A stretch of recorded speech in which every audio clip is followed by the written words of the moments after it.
पश्चिम Asia की युद्ध पहेली अब धीरे धीरे खुल रही है।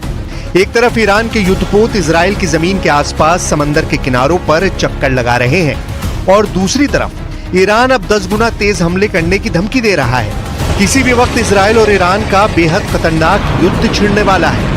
दूसरी तरफ इजराइल पर 3 तरफ से हुए 180 डिग्री हमले के बावजूद भी गजा पट्टी पर इजराइल का कहर इतनी खतरनाक तरीके से टूट रहा है कि इजराइल ने सिर्फ एक गोले में 5000 लोगों को मार डाला है। यह हमला गजा सिटी के अल-बस्मा IVF सेंटर यानी इन विट्रो फर्टिलाइजेशन सेंटर पर हुआ, जहां पर हजारों की संख्या में मानव भ्रूण रखे हुए थे। सबसे पहले हम ब्रिटेन के विदेश मंत्री डेविड कैमरून के उस बयान की चर्चा करेंगे जिसने इजराइल ईरान युद्ध पर 100% मोहर लगा दी है। दरअसल ईरान के पलटवार के बाद इजराइल के मित्र देशों के तमाम विदेश मंत्री, रक्षा मंत्री इजराइल के दौरे कर रहे हैं। ब्रिटेन और जर्मनी के विदेश मंत्रियों से इजराइल के विदेश मंत्री ने मुलाकात की है। इजराइल के रक्षा मंत्री योव गैलेंट ने इटली के रक्षा मंत्री से मुलाकात की है। इजराइल के अंदर ब्रिटेन के विदेश मंत्री डेविड कैमरॉन और इजराइल के राष्ट्रपति इसाक हेरज़ोग की मुलाकात हुई है और इस मुलाकात के बाद ब्रिटेन के विदेश मंत्री डेविड कैमरॉन ने साफ कर दिया है कि इजराइल ने ईरान पर पलटवार करने का फैसला कर लिया है। The situation is very concerning, but it's clear the Israelis are making a decision to act. We hope they do so in a way that does as little to escalate this as possible. Israel की राजधानी के अंदर और क्या चल रहा है इसके बारे में आगे हम बात करेंगे, लेकिन सबसे पहले आपको ले चलते हैं तेहरान, जहां ऐसी रणनीति बन चुकी है कि यूक्रेन और गजा पट्टी से भी भीषण युद्ध अटल हो गया है। एक तरफ ब्रिटेन के विदेश मंत्री डेविड कैमरॉन यह ऐलान कर रहे हैं कि युद्ध अटल है, इजराइल हमला करेगा, और दूसरी तरफ ईरान के उप विदेश मंत्री अली बागेरी ने एक बयान जारी किया है और बिल्कुल साफ साफ कहा है कि इजराइल को यह समझ लेना चाहिए कि ईरान इस बार इजराइल के हमले का पलटवार करने के लिए 12 दिन का लंबा समय बिल्कुल भी नहीं लेगा। इजराइल का हमला होते ही फौरन ईरान के पलटवार की प्रतिक्रिया मिल जाएगी और इजराइल को दहला दिया जाएगा। इजराइल की राजधानी तेल अवीव में इजराइल के मंत्री अपने साथी गठबंधन देशों के प्रतिनिधियों के साथ युद्ध की शुरुआत से पहले जबरदस्त बैठकें कर रहे हैं और दूसरी तरफ ईरान की राजधानी सेना दिवस मना रही है। लेकिन इस बार सेना दिवस तेहरान की खुली सड़क पर नहीं मनाया गया। इस बार ईरान ने सीक्रेट तरीके से एक बैरक के अंदर अपना सेना दिवस मनाया है, जबकि पिछले साल ईरान की सेना ने आयतुल्लाह रोहिल्ला खामेनेई के मकबरे पर सेना दिवस मनाया था। हालांकि ईरान ने इसका कोई कारण नहीं दिया है कि उसने गुप्त तरीके से सेना दिवस क्यों मनाया, लेकिन इसे इजराइल के पलटवार के खौफ से जोड़कर देखा जा रहा है। ईरान के सेना दिवस में बाकायदा ईरान के राष्ट्रपति इब्राहिम रईसी का एक बयान भी सामने आया और इस बयान में उन्होंने कहा कि अगर इजराइल ने हमला किया तो इस बार प्रतिक्रिया बहुत बड़े पैमाने पर होगी और बहुत कठोर होगी। अगर कोचकतरीन तअर्रुज़ी अज़ नाहिये रजीम सयोनिस्ती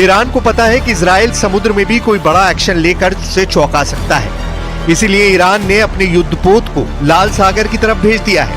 ईरान की नौसेना अपने व्यापारिक जहाजों को बाकायदा एस्कॉर्ट कर रही है।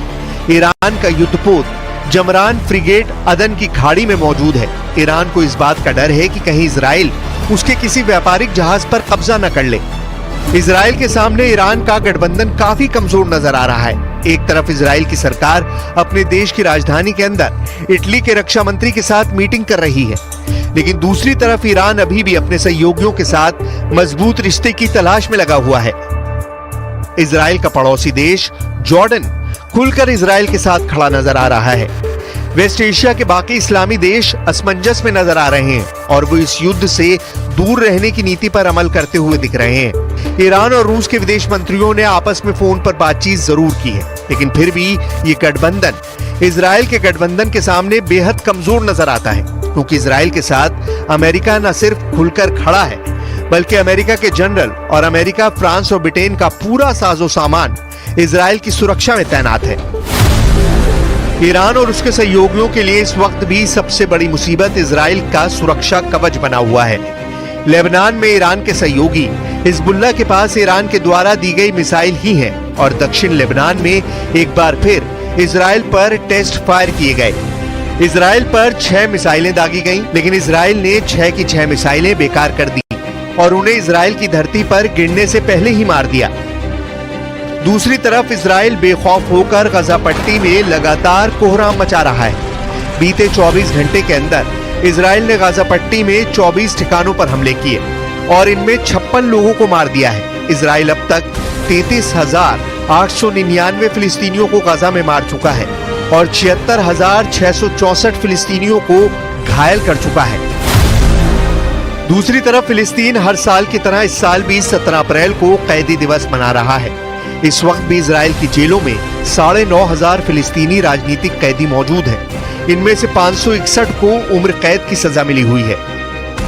गाजा पट्टी में 7 अक्टूबर से 15 मार्च के बीच 349 ऐसे हमले हुए जो संयुक्त राष्ट्र से जुड़े संगठनों पर हुए हैं, जिसमें संयुक्त राष्ट्र का झंडा फहरा रहा था और इन हमलों में भी 408 विस्थापित लोगों की मौत हुई। ईरान इजरायल से युद्ध के लिए अब इस्लामिक देशों से समर्थन मांग रहा है। ईरान ने इजरायल पर हमला तो कर दिया, लेकिन अब उसे शायद इजरायल का डर सता रहा है।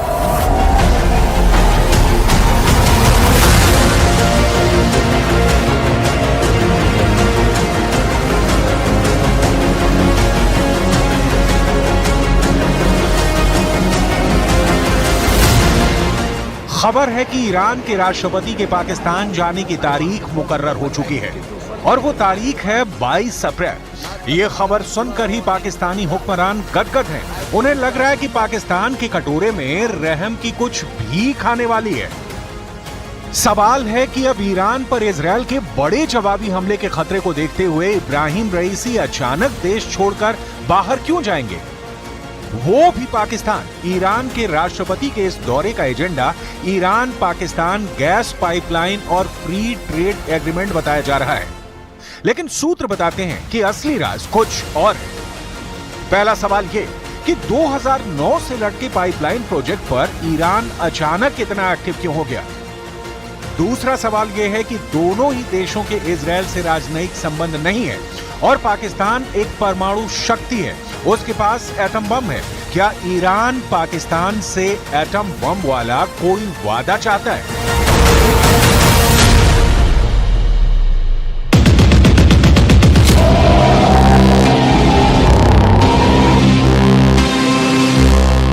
इजरायल लगातार ईरान के परमाणु प्लांट समेत बड़े ठिकानों को तबाह करने की धमकी देता आया है। ऐसे में इब्राहिम रईसी का पाकिस्तान की तरफ रुख करना बड़े सवाल पैदा कर रहा है।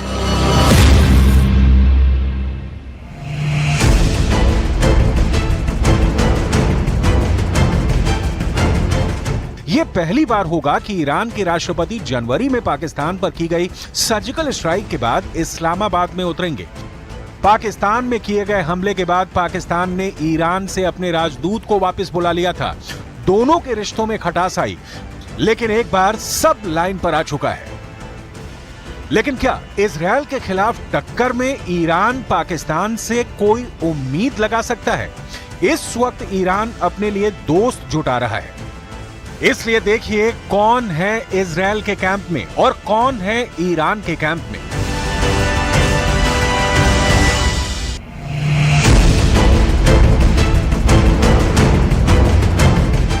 ईरान ने जब से सीरिया में अपने वाणिज्य दूतावास पर इजरायली हमले का जवाब दिया है, पूरा पश्चिम एशिया सुलग रहा है। गाजा की आग भी लगातार जल रही है, लेकिन अब पूरी दुनिया का फोकस ईरान और इजरायल है। इजरायल पर 300 से ज्यादा मिसाइल और ड्रोन के हमले के बाद ईरान को भी यकीन है कि इजरायल हमला जरूर करेगा और पूरी दुनिया जानती है कि अपने दुश्मन को इजरायल तब तक मारता है जब तक वो पूरी तरह तबाह नहीं हो जाता। माफी शब्द इजरायल की डिक्शनरी में ही नहीं। Different options are on the table. They've been presented to the war cabinet. They've been discussed. And as I've said, the moment the retaliation will come, it will be quite clear to the Iranians and the rest of the world that Israel will continue defending itself whenever necessary from whatever aggressor will be facing. Iran को उम्मीद है कि पश्चिम Asia के Islamic मुल्क कम से कम Israel के खिलाफ खड़े होंगे और इस युद्ध में उसका साथ देंगे। लेकिन ईरान के प्लान में पलीता लगाने का काम किया जॉर्डन ने। जब इजरायल पर ईरान मिसाइल और ड्रोनों के जरिए हमला कर रहा था, उस वक्त सिर्फ इजरायली नहीं, जॉर्डन के हथियार भी ईरान की मिसाइलों और ड्रोन को धुआं कर रहे थे। जॉर्डन ने ईरानी ड्रोन और मिसाइलों को खत्म करने के लिए अपने फाइटर जेट उतार दिए। जॉर्डन की तरफ से जारी बयान में कहा गया, अपने नागरिकों की सुरक्षा सुनिश्चित करने के लिए अपने हवाई क्षेत्र में उड़ने वाली वस्तुओं को रोका गया।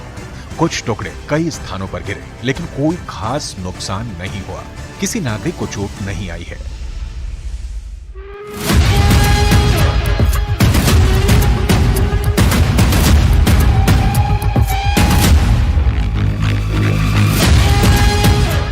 ईरान और इजरायल के बीच जॉर्डन है, इसलिए जब ईरान ने इजरायल पर हमला किया तो ज्यादातर ड्रोन और मिसाइल जॉर्डन के आसमान से होकर गुजरे। जॉर्डन पहले ही चौकन्ना हो चुका था और फिर उसने अपने विमानों से बहुत से ड्रोन मार गिराए, जबकि ईरान की कई मिसाइलों को अपने एयर डिफेंस से उड़ा दिया। बहुत सी मिसाइलों और ड्रोन का मलबा जॉर्डन की जमीन पर भी गिरा है। वहीं सऊदी अरब के विदेश मंत्रालय ने क्षेत्र में सैन्य कार्रवाई पर चिंता जताई और युद्ध के खतरों को रोकने के लिए सभी पक्षों से संयम बरतने की अपील की। यानी सऊदी अरब का रुख इजरायल ईरान युद्ध को लेकर न्यूट्रल है।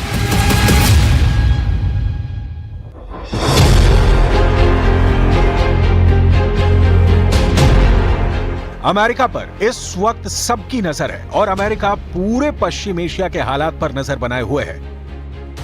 पश्चिमी एशिया में बढ़ते तनाव के बीच अमेरिकी विदेश मंत्री एंटनी ब्लिंकन ने तुर्की के विदेश मंत्री हकन फिदान से बात की।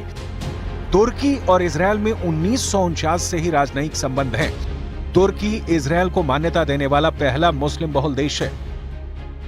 व्हाइट हाउस के अधिकारियों के हवाले से अमेरिकी मीडिया ने कहा कि राष्ट्रपति जो बाइडेन ने शनिवार रात इजरायली प्रधानमंत्री बेंजामिन नेतन्याहू को फोन पर बताया कि अमेरिका ईरान के खिलाफ इजरायल के किसी भी जवाबी कार्रवाई में ना तो भाग लेगा और ना ही उसका समर्थन करेगा।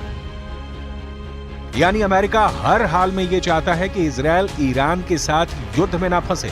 लेकिन एक स्थिति ऐसी भी है कि इजरायल जब युद्ध में फंस जाएगा तो अमेरिका को खुलकर मैदान में उतरना ही पड़ेगा।